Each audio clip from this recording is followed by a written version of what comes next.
So my name is Jimmy. I'm a concrete pool and spa builder from Cali. 20 years now I've been building custom home pools and spas, waterfalls, fountains, grottos and such. We build all over the East Coast, so we're out of town a lot. Okay, so we are building a home pool and staying at a sleep-in a small town that I can't remember. Just me and this other dude. It's like the second week we've been staying at this hotel, and it's about 3 AM and I can't sleep. So I'm up watching Netflix, and I gotta have me a smoke break. So I get up and walk out of the room, into the hallway, and start walking down the hall towards the front desk. We are on the first floor and probably about 10 to 15 rooms away from the entrance. At the end of the hall is a wall, of course, with the eating and breakfast area to the right and the front desk and double automatic sliding glass doors to the left. I'm walking down the middle of the hallway, looking straight ahead when I see this dark, and I mean pitch black, thing. My brain is trying to make sense of it, rationalize it, as I'm passing about the 9th room. The thing was kind of moving as it was sitting or crouching, or maybe standing there, on what appeared to be a table. My brain was telling me it must be a kid, and the parents are off to the left, because as I passed the 7th or so room, it jumped down skillfully to the left.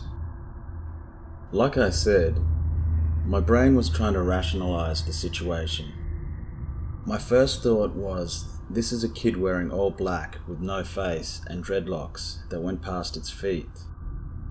But really it's best described as a dark black undulating mass with tentacles just sitting on a table at the end of the hall. And as I walked towards it, it realized I was there and jumped down or darted off. I say or because when it went down and to the left, it was a very fluid-like motion, very smooth but quick. I don't know how else to explain it. The dread-like tentacles weren't coming from a head per se, and they were just kinda like blowing in the wind. I saw no feet or arms or legs that resembled a human. I mean, there were spacings where you could see the wall behind it, but I don't know. Picture an amoeba with dreads. That's not all though. I continued on my way to get a smoke, and I get to the end of the hall and look to my right. No one there. I look to my left. No one there. The overhead lights behind the front desk are off. There is just a faint ambient light coming from somewhere. I thought it strange because there is always someone there 24/7, but I chalked it up to a homeboy must have went to the bathroom. So, as I approached the double glass doors that open automatically at the entrance, I look to my left where the waiting area is. It's a 20-foot by 10-foot area with a computer for the guests against the same wall as the doors. Then you got a horseshoe arrangement of chairs and a couch behind anyone's back that would be using the computer. And there was someone using the computer. Or I should say, there was someone sitting in the computer chair. Just to remind you, the shadowy black mass thing had just jumped down and to the left, as if it were going out the front door, or to the computer waiting area. Chills ran up my spine, because this guy was just sitting there, not typing, not even moving, but just staring off into the far corner. I couldn't see his face, just the back of his head and the top of his shoulders before the chair concealed the rest of him. He was a middle-aged business-type guy with brown hair. He didn't move an inch, but his posture was sitting upright, back flat against the chair, and his head staring straight ahead into the corner where the clock was hanging on the far wall. As I kept walking towards the door, I noticed that the computer monitor was completely solid white, which I thought very odd. I felt so unbelievably uncomfortable. The air was dark and heavy. Also, I might add that when the tentacle kid jumped off the table and ran into that area, I didn't hear the automatic doors open. So anyway, I'm pretty much like tiptoeing and moving real slow at this point. I'm thinking to myself, what the fuck is going on here? But I really want that smoke. So I take another few steps until I'm nearly 2 foot from the guy, and I ask him for a lighter. Okay, that's what I wanted to do, but I was actually so scared when I saw the back of Homeboy's head, and how he was sitting, and how he was just looking straight ahead and away from the computer monitor to the right, and that the monitor was just a solid white screen. It freaked me out, man. It wasn't right. There was something unnatural about the whole situation. So I backed up and went back to my room.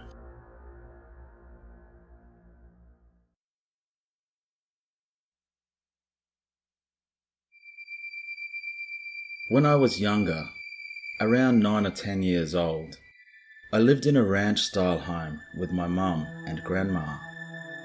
My mum and I had chosen to have our rooms in the basement, hers in the back corner bedroom of the basement, and mine in a sectioned off area in the main living room / recreational area.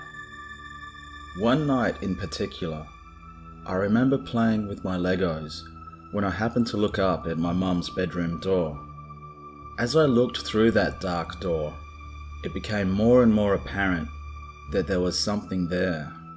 It had no facial features and was nothing more than the silhouette of a small person with really swooshy hair. After about a minute of looking at this shadow, it dashed into the bathroom via the door directly connecting the bathroom and the bedroom. I was in disbelief, so I continued playing with my Legos. Then I felt something staring at me. As I looked up, I couldn't believe my eyes. The same shadow was now standing directly in the bathroom doorway. Now I know it had no face, much less eyes, but it was staring, watching, perhaps even waiting. It almost immediately sprinted into my mum's room, at which point I sprinted up the stairs with tears of fear running down my face. After that incident, I could never be alone in that basement at night, and my bedroom was moved to one of the spare rooms upstairs.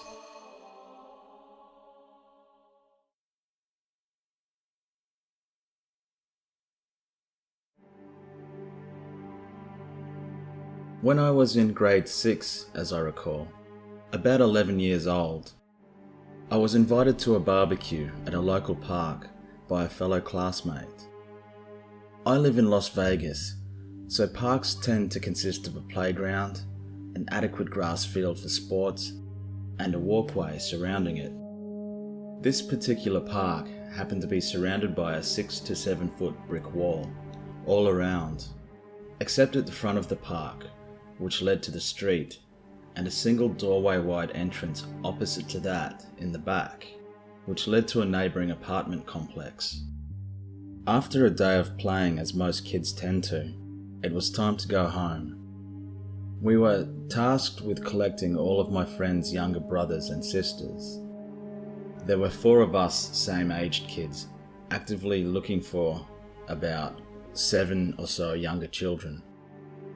The park wasn't too huge, and there was only one brick building which served as the restrooms by the front. The kids weren't too hard to find, but this is where things take a turn towards the paranormal. Halfway through the park, we see a dark figure of what appears to be a small child. Thinking it was one of the siblings we were looking for, we naturally start running towards it. At this point, the figure is making a dash towards the back of the park, so we give chase and start yelling at the child to stop.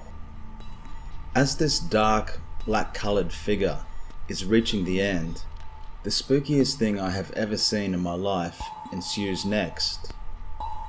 The dark, childlike figure turns white, starts running on all fours for like 10 feet, runs up a tree like a cat, and uses the elevation to jump over the wall to the apartment complex on the other side. We ran in terror back to the front of the park. The figure was completely solid, and I have 3 eyewitnesses that can back my claim.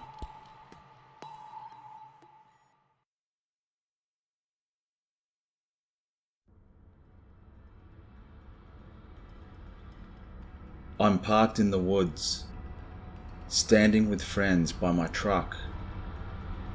Something dark, maybe dark brown, starts rolling down the hill, and as it gets closer, we see it's actually something running on all 4s.